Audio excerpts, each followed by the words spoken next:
Bien, on va continuer dans le même rythme et je suis ravi d'accueillir une autre équipe très différente par son profil, avec Lionel Abo qui représente Shine, société de production que vous connaissez, je pense tous, et Bertrand Nadeau qui représente TF1, la partie régie. Et donc je pense qu'on a là l'occasion, comme je le disais tout à l'heure, dans la co-création, d'avoir à la fois un producteur, à la fois le représentant d'une régie, d'une des grandes chaînes aujourd'hui, mais aussi de toute une expérience digitale que TF1 a su développer ces dernières années. Donc voilà, je pense que ça nous donnera l'occasion ensuite de nous interroger par rapport aux questions qu'on se posait tout à l'heure avec d'autres personnalités. Donc je vous passe la parole et je suis ravi de vous accueillir aujourd'hui. Merci. Alors enchanté, donc je m'appelle Bertrand Nadeau, moi je dirige une structure chez TF1 Publicité qui s'appelle TF1 361.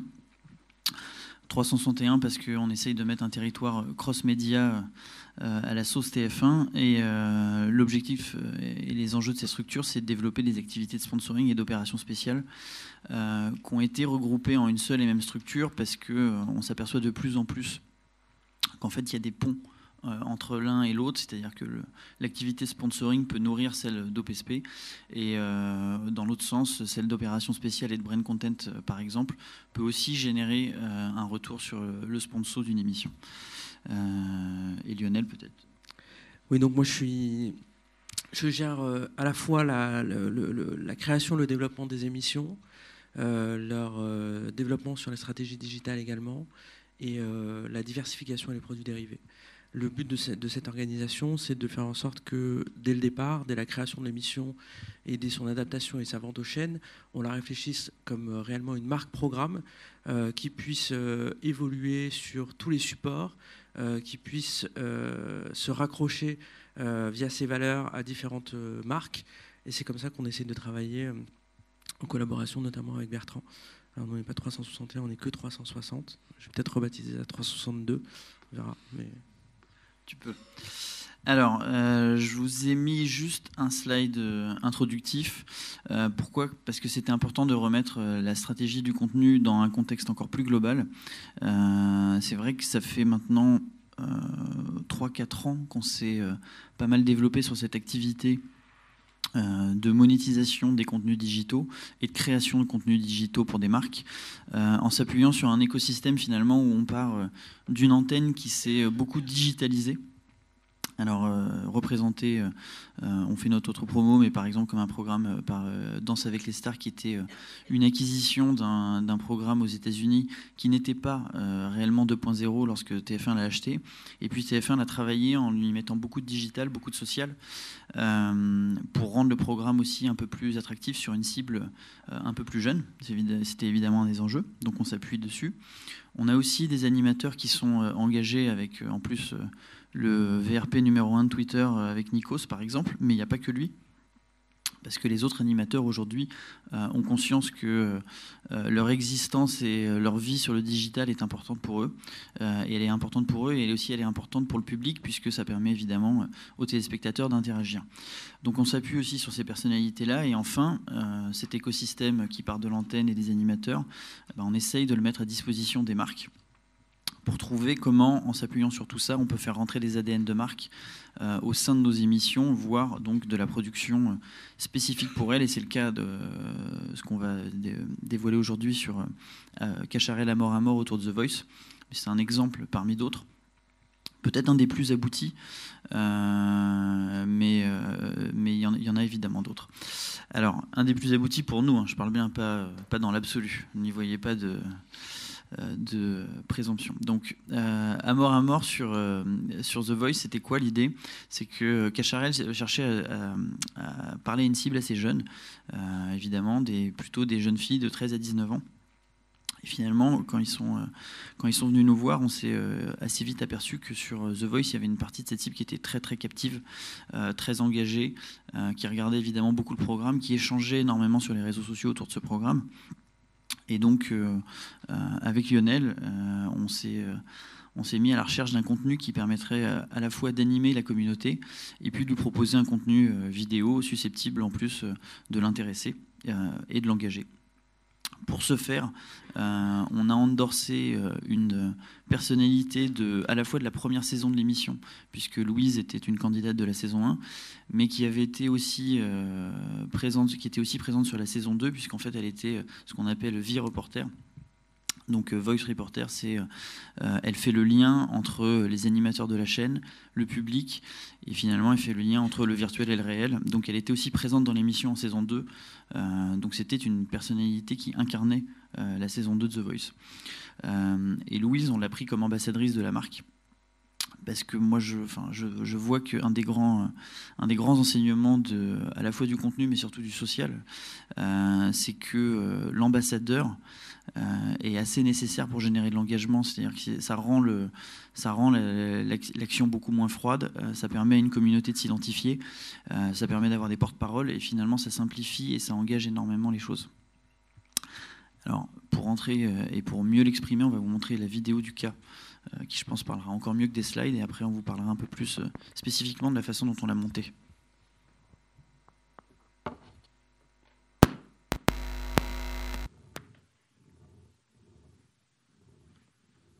I'm falling. I'm falling. I'm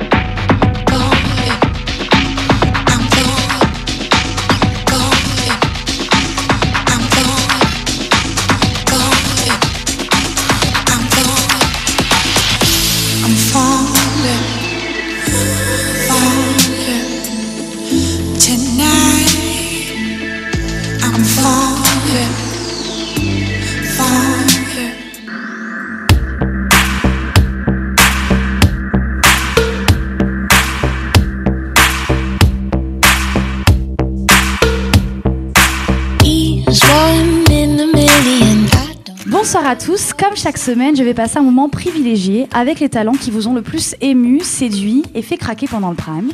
J'ai sélectionné pour vous les questions que vous avez posées sur Twitter et le Facebook d'Amor à Mort. Et ce soir, vous avez flashé sur Loïs, Diez, Manuré et Olin.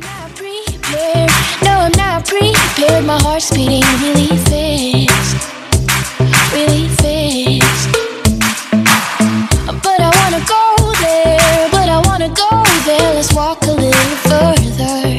You know I wanna be here. I wanna go wherever you wanna go, wherever you wanna. Rejoignez-moi sur la page Facebook d'Amor à Mort pour tenter de gagner des places pour le Prime de The Voice. I wanna go wherever you wanna go, wherever you wanna. Can I go with you? Justement, dans le public, on a Laura 12 qui voulait savoir quels sont tes points forts et tes points faibles dans la compétition. C'est des cadeaux que la vie m'a fait, sans doute.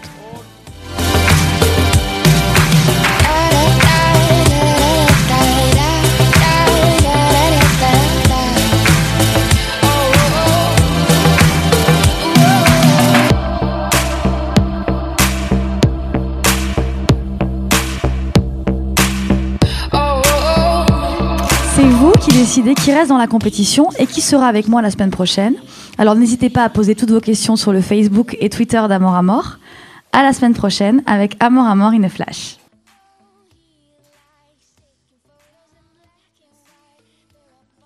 J'ai pas vu qu'on n'était pas à la fin. Pour les autres. Ouais, c'est ça, on travaille pour les autres.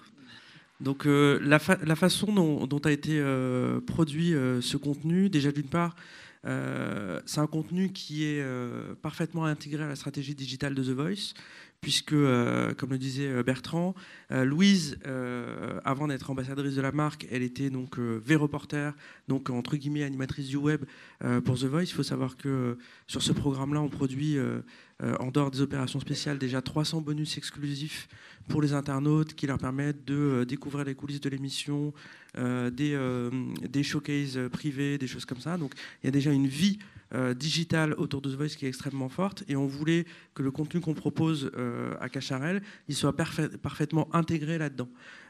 Et donc l'idée qu'on a eue, c'est de leur proposer un dispositif qui démarre à partir des directs et une expérience sociale un peu nouvelle. C'est donc la possibilité pour les internautes de choisir à qui Louise allait poser ses questions d'une part, et de poser ces questions aux talents. Et donc Louise, à l'issue du Prime chaque samedi soir, interviewait un certain nombre de talents pour leur poser les questions des internautes. Et donc du coup, on avait une vraie interaction entre la communauté de fans à mort, la communauté de fans évidemment de The Voice, et les talents de The Voice via l'intermédiaire de Louise. Et évidemment, parce que ce contenu était intégré, parce que les valeurs de la marque et les valeurs de The Voice se rejoignaient parfaitement autour de ça, et parce qu'on avait un contenu qui permettait à chacun d'y trouver son compte, on n'a pas eu de mal ni à convaincre Louise de participer à cette opération, ni même à convaincre les talents de participer à ce programme-là. Et pour nous, ça permettait, parce qu'on est très vigilant à ce que nos émissions conservent leur identité et aux yeux des téléspectateurs et n'apparaissent pas comme des sortes de marques sandwich qui acceptent des partenaires un peu comme ça. Pour nous, justement, À Mort et Cacharel était un vrai partenaire qui nous permettait d'apporter une valeur ajoutée, une valeur ajoutée un peu de sexy, qui nous permettait d'apporter une valeur ajoutée aussi, une petite touche féminine à ce programme. Et donc, du coup, on a perçu ça comme un deal win-win. Ouais, je pense que l'autre point qui est très intéressant, c'est que c'est un contenu qui était facilement éditorialisable par l'éditeur MyTF1, parce qu'évidemment, il y a un enjeu de création de contenu, c'est évidemment important, mais après, il y a ce fameux, on parle de earned, etc. Pour générer du earned, il faut que finalement, il rentre dans une ligne éditoriale assez claire et qu'il soit assez facile à générer de l'audience de manière assez naturelle. Et c'est la façon dont on l'a travaillé, c'est la façon dont on travaille, nous, avec les producteurs. C'est pour ça que ce cas est assez représentatif. C'est qu'on ne fait pas de brain content autour des programmes si l'antenne n'est pas alignée, si évidemment l'éditeur ne pense pas que ça va être facile à pousser, parce que sinon on se retrouve avec des contenus qu'il faut soutenir énormément avec du média payant. Et c'est là où le bénéfice entre l'investissement monétaire sur le contenu et derrière s'il y a une nécessité de soutenir uniquement et on va dire presque virtuellement par du media paid, évidemment pour le coup là le business model commence à être compliqué à gérer. Donc c'est pour ça que c'est des atouts indispensables et des contraintes à respecter. Pour vous expliquer un peu la façon dont on fonctionne avec Bertrand, mais aussi avec TF1 en général, c'est qu'au moment où on vend l'émission The Voice, on la vend comme un package et on la vend avec une sorte de bouclette de toutes les idées qu'il est possible de mettre en place autour du programme. Des idées en application, sur les réseaux sociaux, en brand content, en bonus exclusif, etc., etc. On a tout un catalogue d'idées possibles, ce qui permet à chacun d'y voir un peu plus clair sur la façon dont le programme peut être exposé, et ce qui permet du coup de venir tout de suite auprès des annonceurs, pour Bertrand, avec des idées assez claires en fait, avec des premières propositions.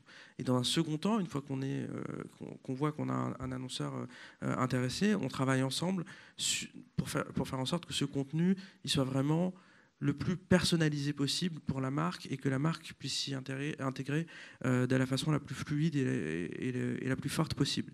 Et c'est exactement ce qui s'est passé sur l'interview in a flash, c'est-à-dire que l'interview in a flash, au départ, il n'a pas été pensé spécifiquement pour À Mort, mais il a été ensuite réalisé de façon extrêmement personnalisée pour À Mort. Et on voit bien que ce qui compte, c'est avant tout d'avoir un contenu qui soit fort, qui ait du sens pour la marque, qui ait du sens pour les internautes.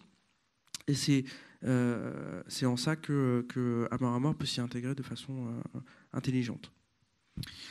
Après, l'autre tendance, en tout cas que je constate moi chez TF1 sur cette partie de contenu, c'est qu'il y a énormément de marques aujourd'hui qui recherchent ces contenus pour animer leur communauté. Évidemment, historiquement, elles cherchaient à faire des contenus, par exemple, pour mettre sur leur site. Et puis, les enjeux ont évolué et elles se retrouvent à la tête, pour certaines, de fanpages avec énormément de monde, et que ces communautés, il faut trouver des contenus pour animer ces communautés toute l'année. qu'elles n'ont pas forcément à disposition dans l'ADN de leur marque de quoi le faire. Donc c'est sûr que les médias, il n'y a pas que TF1, mais l'ensemble des médias et des contenus disponibles sont pour eux des enjeux et des intérêts. Donc c'est vrai que c'est pour nous une nécessité d'être en réponse à ces demandes. Donc là, il y a À mort, et c'est vrai que c'est un cas intéressant parce qu'ils ont énormément animé leur communauté Facebook en particulier, qui avait, je crois, 600 000 fans, avec ces contenus pendant environ 6 semaines. Et c'était aussi ça, l'autre enjeu, c'était effectivement d'avoir un brand content de qualité, mais un brand content qui génère de l'engagement. Donc c'est un mot dont on parle beaucoup, mais pour le coup, c'est ce qui a réussi, ce qui a vraiment bien fonctionné. Derrière, si on avance un petit peu, ça vous l'avez vu du coup dans le cas, mais ce qui est aussi intéressant, c'est l'écosystème que ça a généré derrière en business, parce qu'effectivement, il y a eu du business généré sur la production de ce contenu. Il y a eu de l'endorsement, il y a du licensing, parce qu'on travaille aussi avec les producteurs qui sont en accord avec TF1, donc, et avec Shine en particulier, sur un écosystème de licensing.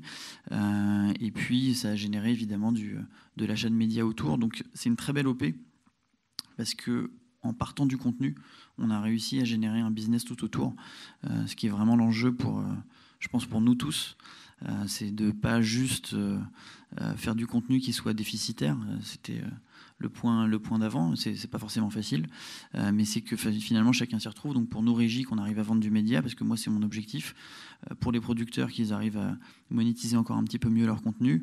Et puis pour les marques, évidemment, qu'elles arrivent à animer ou en tout cas répondre à leurs objectifs de couverture de cible. Je ne sais pas ce qu'on pourrait ajouter encore sur ce cas.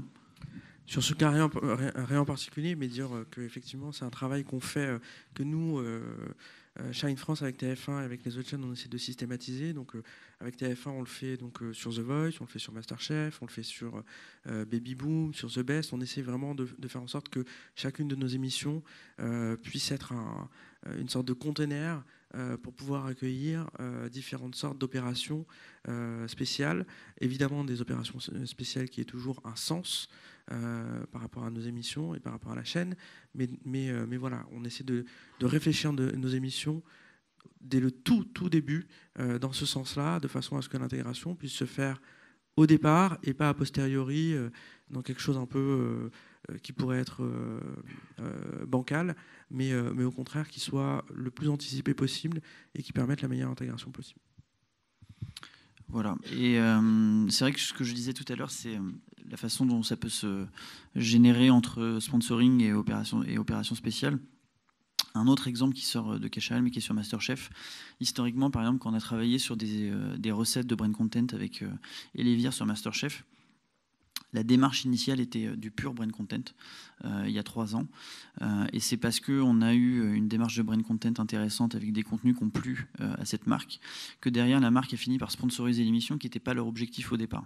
Donc c'est vrai que pour nous, régie, donc là c'est un point de vue régie, mais il est peut-être quand même intéressant, c'est de se dire que la porte du brand content permet aussi de nourrir derrière un écosystème média plus important.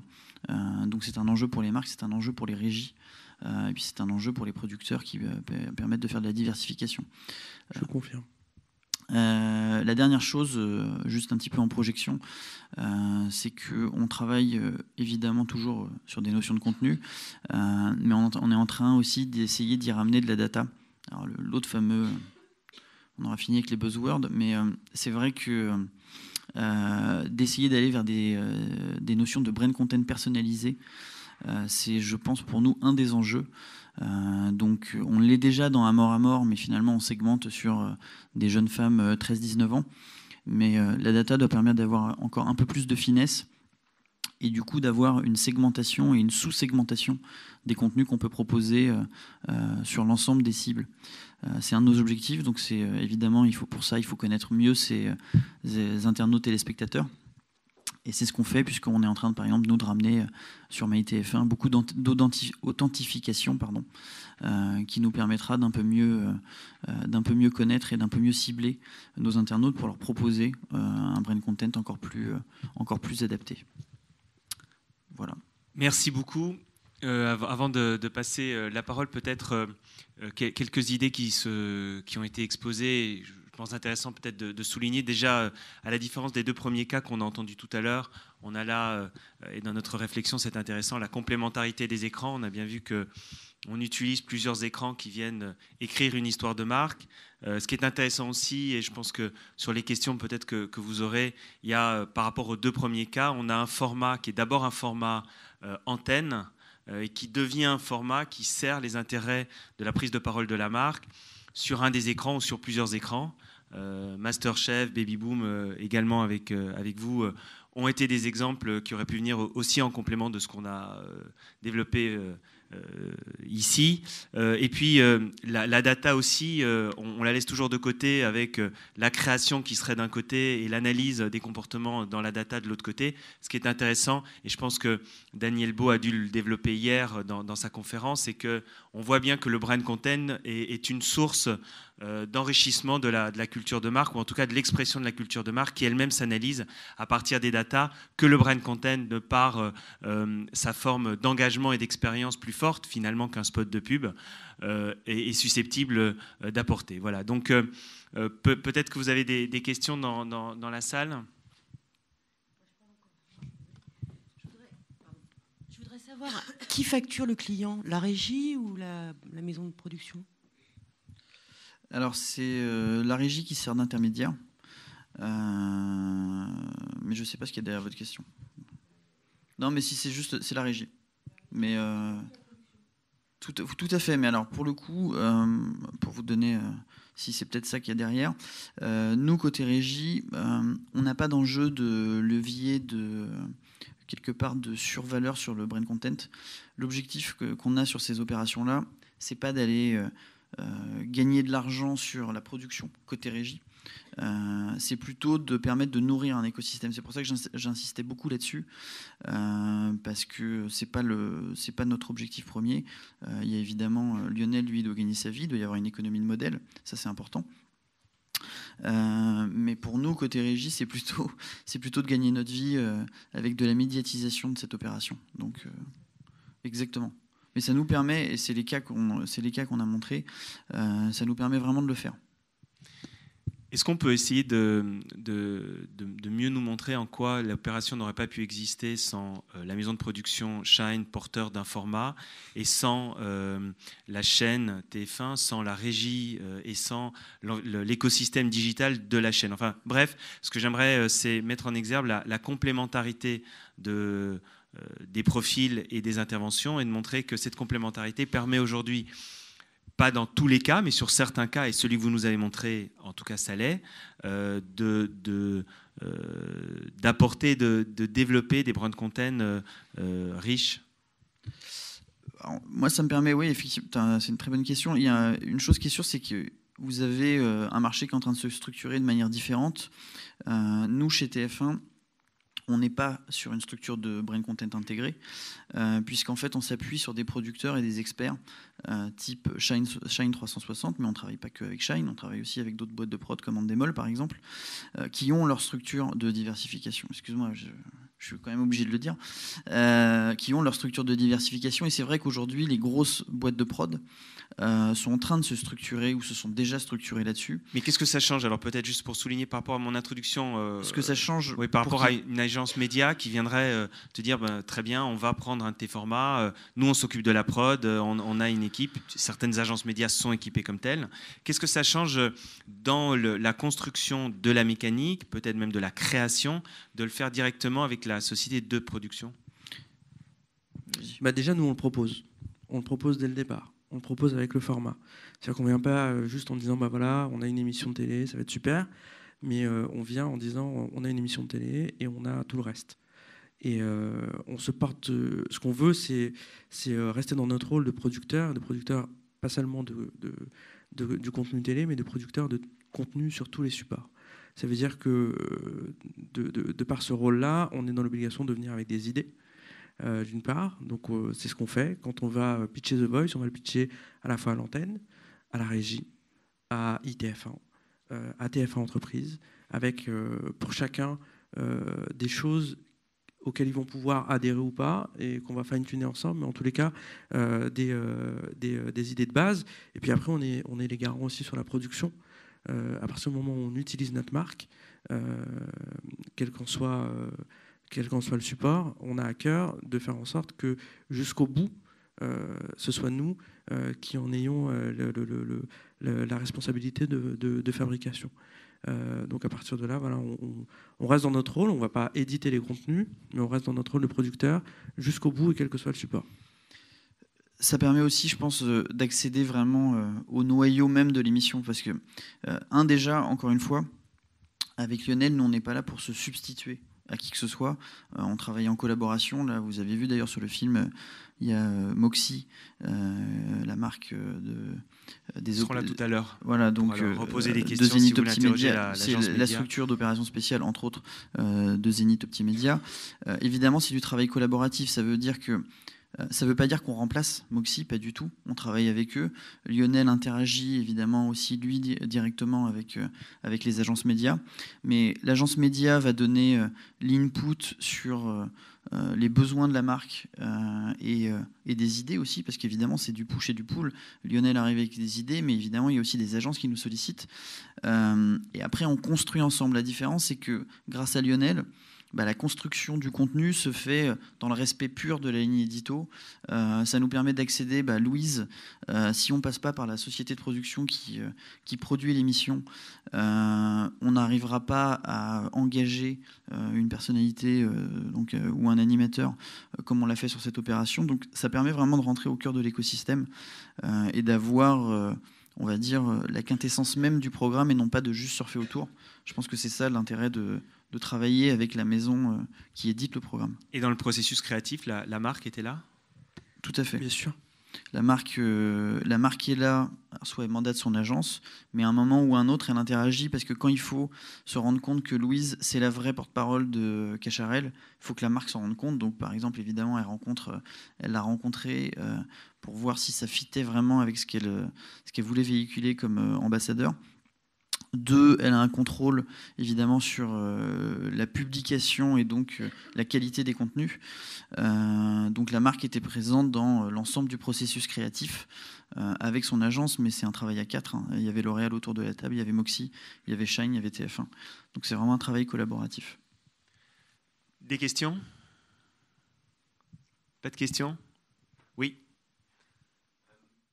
J'imagine que dans un projet comme The Voice, la part budgétaire de vendre un format, une chaîne de télé, est la part la plus importante, et qu'une opération spéciale comme ça est relativement périphérique.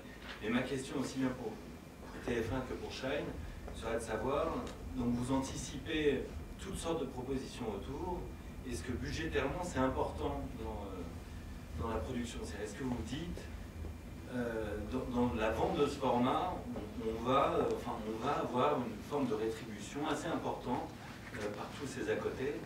Et si ce n'est pas le cas pour TF1, est-ce qu'on peut imaginer à l'avenir des programmes où d'entrée de jeu vous vous dites qu'une part de la rentabilité du programme se fera sur l'à côté ?